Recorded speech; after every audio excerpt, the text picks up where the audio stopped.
अध्याय 18 मोक्ष संन्यास योग। संन्यास में पूर्णता और शरणागति के माध्यम से योग। भगवत गीता अध्याय 18 श्लोक 1। अर्जुन ने कहा है, महाबाहु, मैं संन्यास और त्याग की प्रकृति के संबंध में जानना चाहता हूँ। हे केशनिषूदन, हे ऋषिकेश, मैं दोनों के बीच का भेद जानने का भी इच्छुक हूँ। भगवत गीता अध्याय 18 श्लोक 2। परम भगवान ने कहा है, कामना से अभिप्रेरित कर्मों के परित्याग को विद्वान लोग संन्यास कहते हैं और सभी कर्मों के फलों के त्याग को बुद्धिमान लोग त्याग कहते हैं।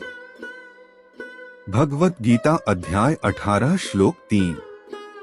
कुछ मनीषी घोषित करते हैं कि समस्त प्रकार के कर्मों को दोषपूर्ण मानते हुए उन्हें त्याग देना चाहिए, किंतु अन्य विद्वान यह आग्रह करते हैं कि यज्ञ, दान तथा तपस्या जैसे कर्मों का कभी त्याग नहीं करना चाहिए। भगवत गीता अध्याय 18 श्लोक 4। हे भरत श्रेष्ठ, अब त्याग के विषय में मेरा अंतिम निर्णय सुनो। हे मनुष्यों में सिंह, त्याग के लिए 3 प्रकार की श्रेणियों का वर्णन किया गया है। भगवत गीता अध्याय 18 श्लोक 5। यज्ञ, दान तथा तपस्या पर आधारित कर्मों का कभी परित्याग नहीं करना चाहिए, इन्हें निश्चित रूप से संपन्न करना चाहिए। यज्ञ, दान तथा तपस्या वास्तव में महात्माओं को भी शुद्ध करते हैं। भगवत गीता अध्याय 18 श्लोक 6। ये सब कार्य आसक्ति और फल की कामना से रहित होकर संपन्न करने चाहिए। हे अर्जुन, यह मेरा स्पष्ट और अंतिम निर्णय है। भगवत गीता अध्याय 18 श्लोक 7। नियत कर्तव्यों को कभी त्यागना नहीं चाहिए। मोहवश होकर निश्चित कार्यों के त्याग को तमोगुणी कहा जाता है। भगवत गीता अध्याय 18 श्लोक 8। नियत कर्तव्यों को कष्टप्रद और शरीर को व्यथा देने का कारण समझकर किया गया त्याग रजोगुणी कहलाता है। ऐसा त्याग कभी लाभदायक और उन्नत करने वाला नहीं होता। भगवत गीता अध्याय 18 श्लोक 9। जब कोई कर्मों का निष्पादन कर्तव्य समझकर और फल की आसक्ति से रहित होकर करता है, तब उसका त्याग सत्वगुणी कहलाता है। भगवत गीता अध्याय 18 श्लोक 10। वे जो न तो अप्रिय कर्म को टालते हैं और न ही कर्म को प्रिय जानकर उसमें लिप्त होते हैं, ऐसे मनुष्य वास्तव में त्यागी होते हैं। वे सात्विक गुणों से संपन्न होते हैं और कर्म की प्रकृति के संबंध में उनमें कोई संशय नहीं होता। भगवत गीता अध्याय 18 श्लोक 11। देहधारी जीवों के लिए पूर्ण रूप से कर्मों का परित्याग करना असंभव है, लेकिन जो कर्मफलों का परित्याग करते हैं वे वास्तव में त्यागी कहलाते हैं। भगवत गीता अध्याय 18 श्लोक 12। जो निजी पारितोषिक के प्रति आसक्त होते हैं उन्हें मृत्यु के पश्चात भी सुखद, दुखद और मिश्रित 3 प्रकार के कर्मफल प्राप्त होते हैं, लेकिन जो अपने कर्मफलों का त्याग करते हैं उन्हें न तो इस लोक में और न ही मरणोपरांत ऐसे कर्मफल भोगने पड़ते हैं। भगवत गीता अध्याय 18 श्लोक 13। हे अर्जुन, अब मुझसे सांख्य दर्शन के सिद्धांत में उल्लिखित समस्त कर्मों को संपूर्ण करने हेतु 5 कारकों को समझो, जो यह बोध कराते हैं कि कर्मों की प्रतिक्रियाओं को कैसे रोका जाए। भगवत गीता अध्याय 18 श्लोक 14। शरीर, कर्ता, विभिन्न इंद्रिया, अनेक प्रकार की चेष्टाएं और विधि का विधान अर्थात भगवान, ये 5 कर्म के कारक हैं। भगवत गीता अध्याय 18 श्लोक 15 से 16। शरीर, मन या वाणी से जो भी कार्य संपन्न किया जाता है भले ही वह उचित हो या अनुचित, उसके ये 5 सहायक कारक हैं। वे जो इसे नहीं समझते और केवल आत्मा को ही कर्ता मानते हैं, अपनी दूषित बुद्धि के कारण वे वस्तुओं को उनके वास्तविक रूप में नहीं देख सकते। भगवत गीता अध्याय 18 श्लोक 17। जो कर्तापन के अहंकार से मुक्त होते हैं और जिनकी बुद्धि मोहग्रस्त नहीं है, यद्यपि वे जीवों को मारते हैं, तथापि वे न तो जीवों को मारते हैं और न कर्मों के बंधन में पड़ते हैं। भगवत गीता अध्याय 18 श्लोक 18। ज्ञान का विषय और ज्ञाता, ये कर्म को प्रेरित करने वाले 3 कारक हैं। कर्म के उपादान स्वयं कर्म और कर्ता, ये कर्म के 3 घटक हैं। भगवत गीता अध्याय 18 श्लोक 19। सांख्य दर्शन में ज्ञान, कर्म और कर्ता की 3 श्रेणियों का उल्लेख किया गया है और तदनुसार प्रकृति के 3 गुणों के अनुसार इनमें भेद का वर्णन भी किया गया है। इन्हें सुनो और मैं तुम्हें इनका भेद बताता हूँ। भगवत गीता अध्याय 18 श्लोक 20। जिस ज्ञान द्वारा कोई नाना प्रकार के सभी जीवों में एक अविभाजित अविनाशी सत्य को देखता है, उसे सत्वगुण प्रकृति ज्ञान कहते हैं। भगवत गीता अध्याय 18 श्लोक 21।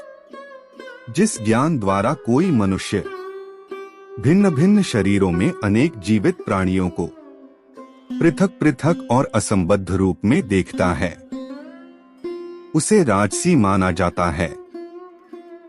भगवत गीता अध्याय 18 श्लोक 22।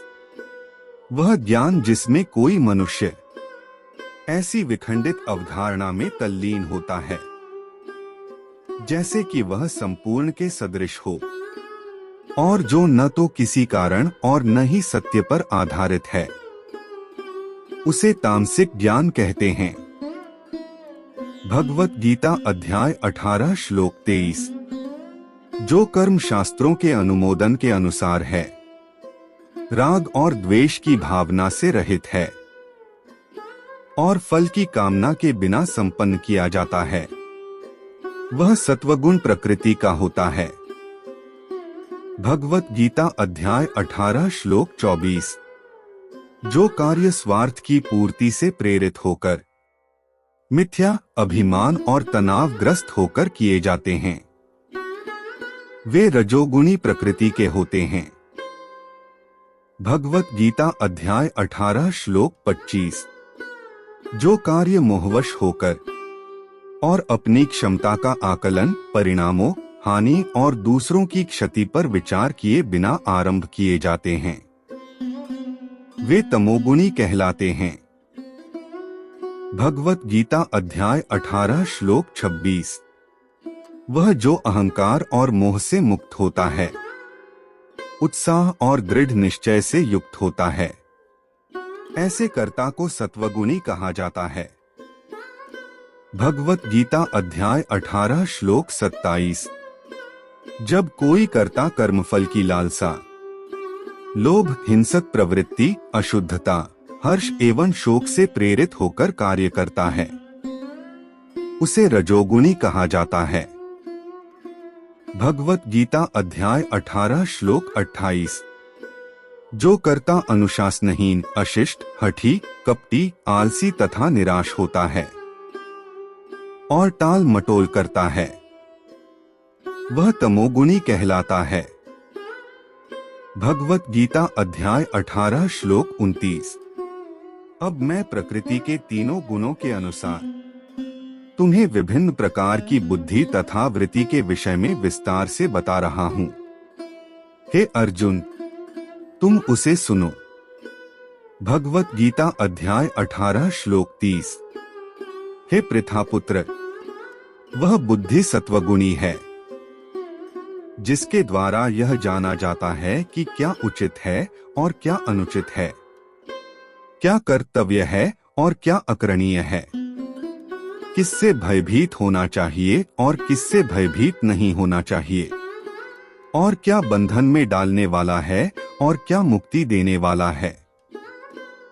भगवत गीता अध्याय 18 श्लोक 31।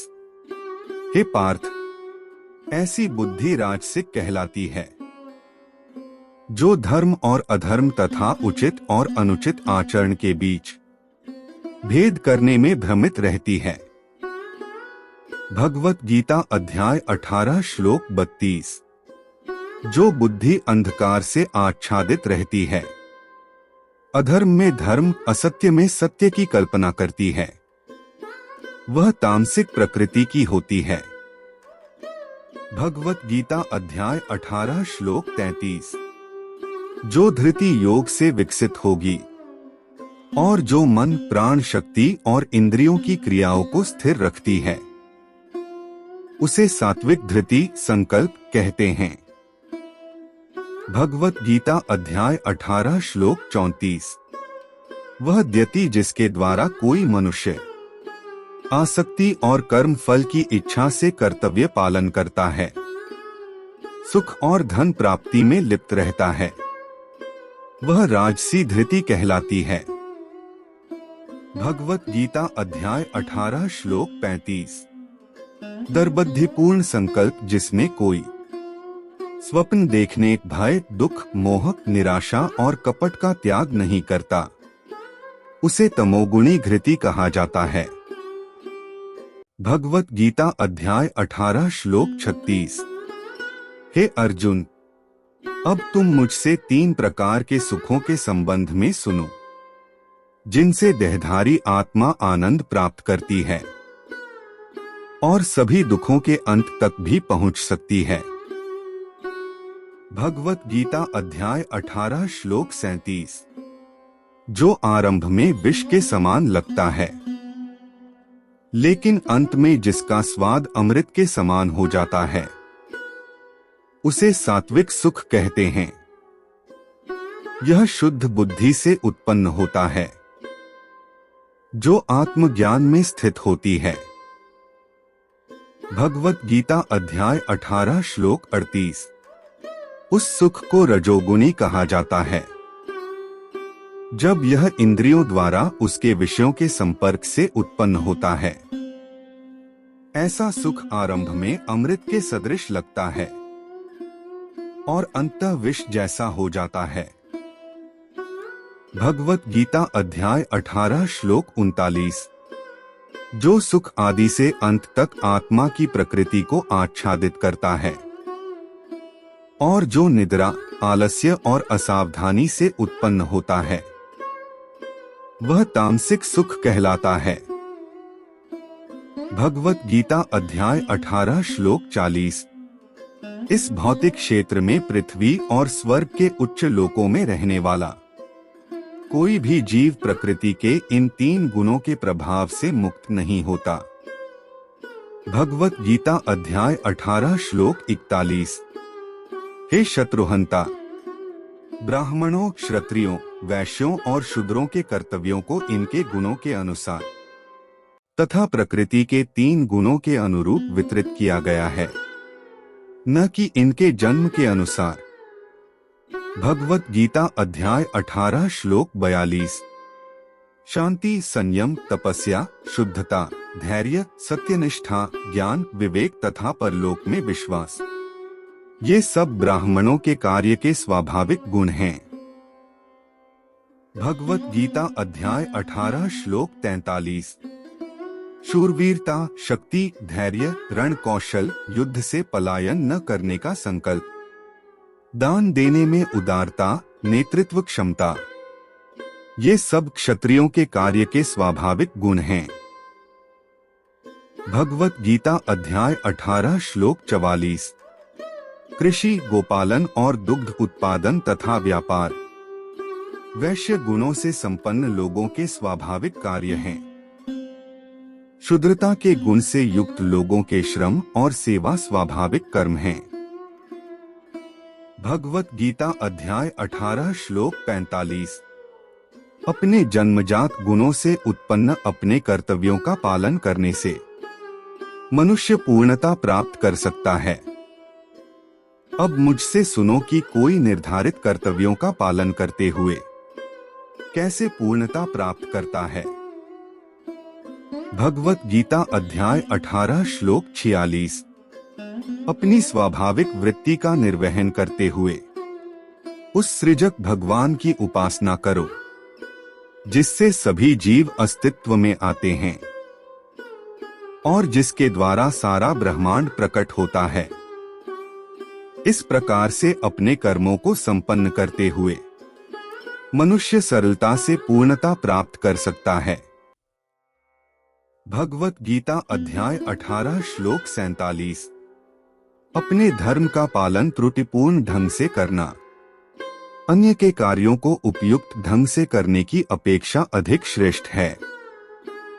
अपने स्वाभाविक कर्तव्यों का पालन करने से मनुष्य पाप अर्जित नहीं करता। भगवत गीता अध्याय 18 श्लोक 48।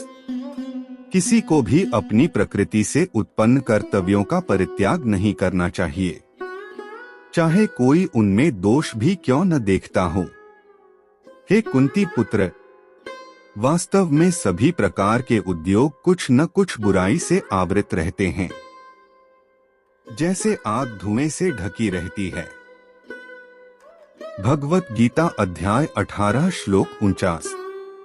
वे जिनकी बुद्धि सदैव प्रत्येक स्थान पर अनासक्त रहती है, जिन्होंने अपने मन को वश में कर लिया है, जो वैराग्य के अभ्यास द्वारा कामनाओं से मुक्त हो जाते हैं, वे कर्म से मुक्ति की पूर्ण सिद्धि प्राप्त करते हैं। भगवत गीता अध्याय 18 श्लोक 50। हे अर्जुन, अब मुझसे संक्षेप में सुनो और मैं तुम्हें समझाऊंगा कि जो सिद्धि प्राप्त कर चुका है वह भी दृढ़ता से दिव्य ज्ञान में स्थित होकर कैसे ब्रह्मा को भी पा सकता है। भगवत गीता अध्याय 18 श्लोक 51 से 53। कोई भी मनुष्य ब्रह्मा को पाने की पात्रता प्राप्त कर सकता है जब वह विशुद्ध बुद्धि और दृढ़ता से इंद्रियों को संयत रखता है, शब्द और अन्य इंद्रिय विषयों का परित्याग करता है, राग और द्वेष को अपने से अलग कर लेता है। ऐसा व्यक्ति जो एकांत वास करता है, अल्प भोजन करता है, शरीर मन और वाणी पर नियंत्रण रखता है, सदैव ध्यान में लीन रहता है, वैराग्य का अभ्यास करता है, अहंकार, अहिंसा, अभिमान, कामनाओं, संपत्ति के स्वामित्व और स्वार्थ से मुक्त रहता है और जो शांति में स्थित है वह ब्रह्मा के साथ एक रस होने का अधिकारी है। भगवत गीता अध्याय 18 श्लोक 54। परम ब्रह्मा की अनुभूति में स्थित मनुष्य मानसिक शांति प्राप्त करता है। वह न तो शोक करता है और न ही कोई कामना करता है, क्योंकि वह सभी के प्रति संभाव रखता है। ऐसा परम योगी मेरी भक्ति को प्राप्त करता है। भगवत गीता अध्याय 18 श्लोक 55। मेरी प्रेममयी भक्ति से कोई मुझे सत्य के रूप में जान पाता है, तब यथावत सत्य के रूप में मुझे जानकर मेरा भक्त मेरे पूर्ण चेतन स्वरूप को प्राप्त करता है। भगवत गीता अध्याय 18 श्लोक 56। यदि मेरे भक्त सभी प्रकार के कार्यों को करते हुए मेरी पूर्ण शरण ग्रहण करते हैं, तब वे मेरी कृपा से मेरा नित्य एवं अविनाशी धाम प्राप्त करते हैं। भगवत गीता अध्याय 18 श्लोक 57। अपने सभी कर्म मुझे समर्पित करो और मुझे ही अपना लक्ष्य मानो। बुद्धियोग का आश्रय लेकर अपनी चेतना को सदैव मुझ में लीन रखो। भगवत गीता अध्याय 18 श्लोक 58। यदि तुम सदैव मेरा स्मरण करते हो, तब मेरी कृपा से तुम सभी कठिनाइयों और बाधाओं को पार कर पाओगे। यदि तुम अभिमान के कारण मेरे उपदेश को नहीं सुनोगे, तब तुम्हारा विनाश हो जाएगा। भगवत गीता अध्याय 18 श्लोक 59। यदि तुम अहंकार से प्रेरित होकर सोचते हो कि मैं युद्ध नहीं लड़ूंगा, तो तुम्हारा निर्णय निरर्थक हो जाएगा। तुम्हारा स्वाभाविक क्षत्रिय धर्म तुम्हें युद्ध लड़ने के लिए विवश करेगा। भगवत गीता अध्याय 18 श्लोक 60। हे अर्जुन, मोहवश जिस कर्म को तुम नहीं करना चाहते उसे तुम अपनी प्राकृतिक शक्ति से उत्पन्न प्रवृत्ति से बाध्य होकर करोगे। भगवत गीता अध्याय 18 श्लोक 61। हे अर्जुन, परमात्मा सभी जीवों के हृदय में निवास करता है। उनके कर्मों के अनुसार वह भटकती आत्माओं को निर्देशित करता है, जो भौतिक शक्ति से निर्मित यंत्र पर सवार होती है। भगवत गीता अध्याय 18 श्लोक 62। हे भारत, अपने पूर्ण अस्तित्व के साथ पूर्ण रूप से केवल उसकी शरण ग्रहण करो। उसकी कृपा से तुम पूर्ण शांति और उसके नित्य धाम को प्राप्त करोगे। भगवत गीता अध्याय 18 श्लोक 63। इस प्रकार से मैंने तुम्हें यह ज्ञान समझाया जो सभी गुह्य से गुह्यतर है। इस पर गहनता के साथ विचार करो और फिर तुम जो चाहो वैसा करो। भगवत गीता अध्याय 18 श्लोक 64। पुनः मेरा परम उपदेश सुनो जो सबसे श्रेष्ठ गुह्य ज्ञान है। मैं इसे तुम्हारे लाभ के लिए प्रकट कर रहा हूँ, क्योंकि तुम मेरे प्रिय मित्र हो। भगवत गीता अध्याय 18 श्लोक 65। सदा मेरा चिंतन करो, मेरे भक्त बनो, मेरी आराधना करो, मुझे प्रणाम करो। ऐसा करके तुम निश्चित रूप से मेरे पास आओगे। मैं तुम्हें ऐसा वचन देता हूँ क्योंकि तुम मेरे अतिशय मित्र हो। भगवत गीता अध्याय 18 श्लोक 66। सभी प्रकार के धर्मों का परित्याग करो और केवल मेरी शरण ग्रहण करो। डरो मत, मैं तुम्हें समस्त पाप कर्मों की प्रतिक्रियाओं से मुक्त कर दूंगा। भगवत गीता अध्याय 18 श्लोक 67। यह उपदेश उन्हें कभी नहीं सुनाना चाहिए जो न तो संयमी है और न ही उन्हें जो भक्त नहीं हैं। इसे उन्हें भी नहीं सुनाना चाहिए जो आध्यात्मिक विषयों को सुनने के इच्छुक नहीं हैं, और विशेष रूप से उन्हें भी नहीं सुनाना चाहिए जो मेरे प्रति द्वेष रखते हैं। भगवत गीता अध्याय 18 श्लोक 68। वे जो इस अति गुह्य ज्ञान को मेरे भक्तों को सिखाते हैं वे अति प्रिय कार्य करते हैं। वे निःसंदेह मेरे धाम में आएंगे। भगवत गीता अध्याय 18 श्लोक 69। उनकी अपेक्षा कोई भी मनुष्य उनसे अधिक मेरी प्रेम पूर्वक सेवा नहीं करता, और इस पृथ्वी पर मुझे उनसे प्रिय न तो कोई है और न ही होगा। भगवत गीता अध्याय 18 श्लोक 70। और मैं यह घोषणा करता हूँ कि जो हमारे पवित्र संवाद का अध्ययन करते हैं वे ज्ञान के समर्पण द्वारा अपनी बुद्धि के साथ मेरी पूजा करेंगे। भगवत गीता अध्याय 18 श्लोक 71। वे जो श्रद्धायुक्त तथा द्वेष रहित होकर केवल इस ज्ञान को सुनते हैं वे पापों से मुक्त हो जाते हैं और मेरे पवित्र लोकों को पाते हैं, जहां पुण्य आत्माएं निवास करती हैं। भगवत गीता अध्याय 18 श्लोक 72। हे पार्थ, क्या तुमने एकाग्रचित्त होकर मुझे सुना? हे धनंजय, क्या तुम्हारा अज्ञान और मोह नष्ट हुआ? भगवत गीता अध्याय 18 श्लोक 73। अर्जुन ने कहा है, हे अच्युत, आपकी कृपा से मेरा मोह नष्ट हो गया है। अब मैं ज्ञान में स्थित हूँ, मैं संशय से मुक्त हूँ और मैं आपकी आज्ञाओं के अनुसार कर्म करूँगा। भगवत गीता अध्याय 18 श्लोक 74। संजय ने कहा है, इस प्रकार से मैंने वासुदेव पुत्र श्री कृष्ण और उदारचित्त पृथा पुत्र अर्जुन के बीच अद्भुत संवाद सुना। यह इतना रोमांचकारी संदेश है कि इससे मेरे शरीर के रोंगटे खड़े हो गए हैं। भगवत गीता अध्याय 18 श्लोक 75। संजय ने कहा है, वेदव्यास की कृपा से मैंने इस परम गुह्य योग को साक्षात योगेश्वर श्री कृष्ण से सुना। भगवत गीता अध्याय 18 श्लोक 76। हे राजन, जब जब मैं परमेश्वर श्री कृष्ण और अर्जुन के बीच हुए इस चकित कर देने वाले अद्भुत संवाद का स्मरण करता हूँ, तब तब मैं पुनः पुनः हर्षित होता हूँ।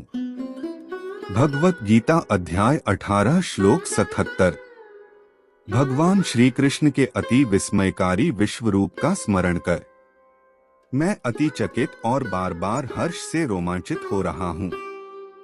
भगवत गीता अध्याय 18 श्लोक 78। जहाँ योग के स्वामी श्री कृष्ण और श्रेष्ठ धनुर्धर अर्जुन हैं, वहाँ निश्चित रूप से अनंत ऐश्वर्य, विजय, समृद्धि और नीति होती है। ऐसा मेरा निश्चित मत है।